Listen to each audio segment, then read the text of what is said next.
Effect of muscle paralysis on standing balance and walking balance. Two muscles we will discuss here: quadriceps muscle and hamstrings muscle. First, quadriceps muscle. As you can see in this diagram, the front thigh muscles are known as quadriceps muscle. It includes rectus femoris muscle, vastus medialis, vastus lateralis, and vastus intermedius. As in ordinary standing, the weight line passes slightly in front of the knee joint, creating a moment of force that maintains the knee in extension position. So, role of quadriceps in standing balance is little. It will have, if there is a paralysis of quadriceps muscle, it have not a large effect on the standing balance because the weight line is maintained in front of the knee joint. इस diagram में show किया है कि जब quadriceps की weakness या paralysis हो जाए तो वॉकिंग बैलेंस कैसे मेंटेन किया जाता है। नी के एक्सटेंसर्स और एंकल के प्लांटर फ्लेक्सर्स जो है वो कंपेंसेटरी फोर्स लगाते हैं ताकि बॉडी बैकवर्ड फॉल ना करे और स्टैंडिंग बैलेंस जो है वो मेंटेन रहे।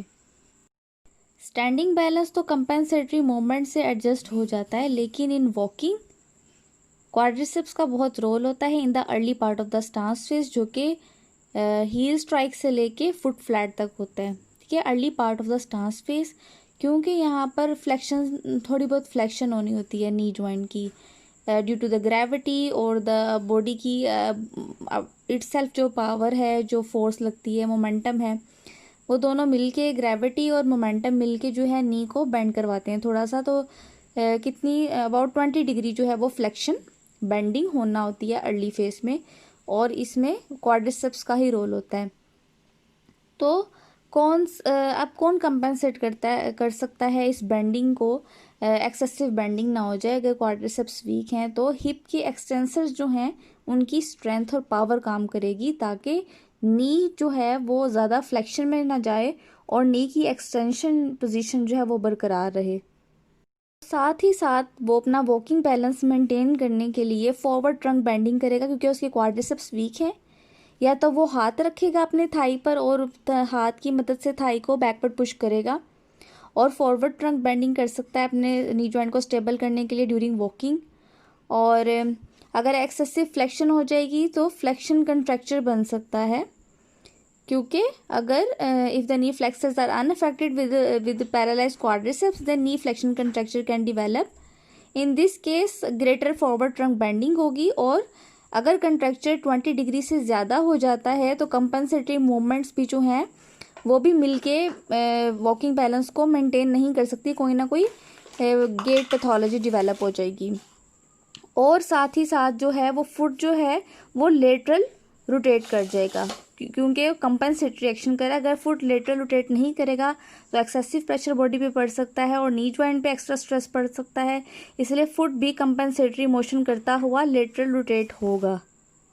क्वाड्रिसेप्स की पैरालिसिस में हम ऑर्थोटिक ट्रीटमेंट कैसे दे सकते हैं। अगर ज़्यादा लॉस है तब भी हम ऑर्थोसिस की तरफ जाएंगे, ताकि नी पर हाइपर एक्सटेंशन, जिसको रिकर्वेटम कहते हैं, वो डेवलप ना हो जाए, और हम नी एंकल फुट ऑर्थोसिस का यूज़ करेंगे। नी को भी कवर करेगा, एंकल फुट और जो है उसको मिला के जो है वो स्ट्रैपिंग के थ्रू और ऑर्थोसिस की अपराइट्स के थ्रू उसको कंट्रोल में रखेगा, ताकि रिकर्वेटम की सूरत डेवलप ना हो जाए। और अगर हमारे पास क्वाड्रिसेप्स के साथ साथ हिप एक्सटेंसर्स और प्लांटर फ्लेक्सर्स एंकल के भी वीक हैं, वो भी वीक हो गए हैं, क्योंकि कंपनसेशन तो इन्होंने ही करनी थी, हिप एक्सटेंसर्स और प्लांटर फ्लेक्सर्स, और इन केस अगर ये भी वीक हैं, इनकी भी इतनी स्ट्रेंथ नहीं कि कंपनसेटरी मूवमेंट्स करवा सकें, तो हमें लॉकिंग मैकेनिज्म यूज़ करना पड़ेगा, जो एक्सेसिव एक्सटेंशन को भी रखेगा और एक्सेसिव फ्लेक्शन को भी रोकेगा।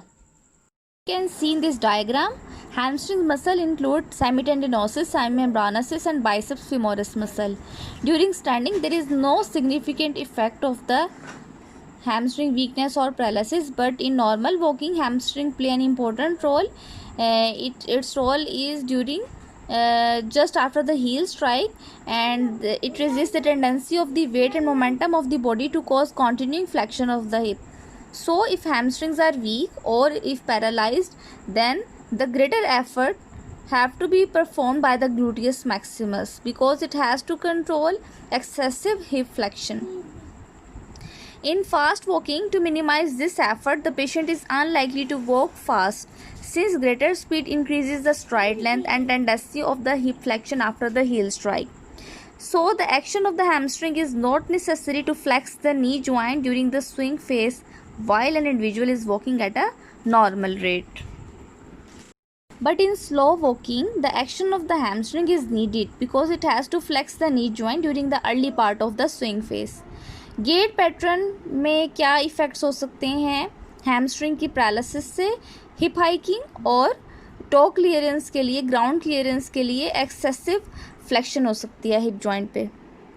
अब हमें ऑर्थोटिक ट्रीटमेंट की कब ज़रूरत पड़ेगी? अगर सिर्फ हैमस्ट्रिंग की पैरालिसिस है, वीकनेस है, यानी कि अदर मसल्स जो हैं उनकी पावर और स्ट्रेंथ अच्छी है, वो कंट्रोल कर सकते हैं, कंपनसेट कर सकते हैं, कोई गेट एबनॉर्मलिटी डेवलप नहीं हो रही है, तो हमें किसी ऑर्थोसिस की ज़रूरत नहीं पड़ेगी। लेकिन अगर पैरालिसिस सवेयर है और अनबैलेंस कर रहा है मीडियल और लेटरल पोर्शन को, आइदर हील, फुट पे या नी पे कोई एक्स्ट्रा स्ट्रेस डाल रहा है, जिसकी वजह से ऐसे चांसेस हैं कि जीनू रिकर्वेटम डेवलप हो सकता है, नी पर हाइपर एक्सटेंशन हो सकती है, वेलगम या वेरम की कंडीशन डेवलप हो सकती है, तो हमें उसी टाइम जो है कोई ना कोई ऑर्थोसिस प्रेस्क्राइब करना पड़ेगा।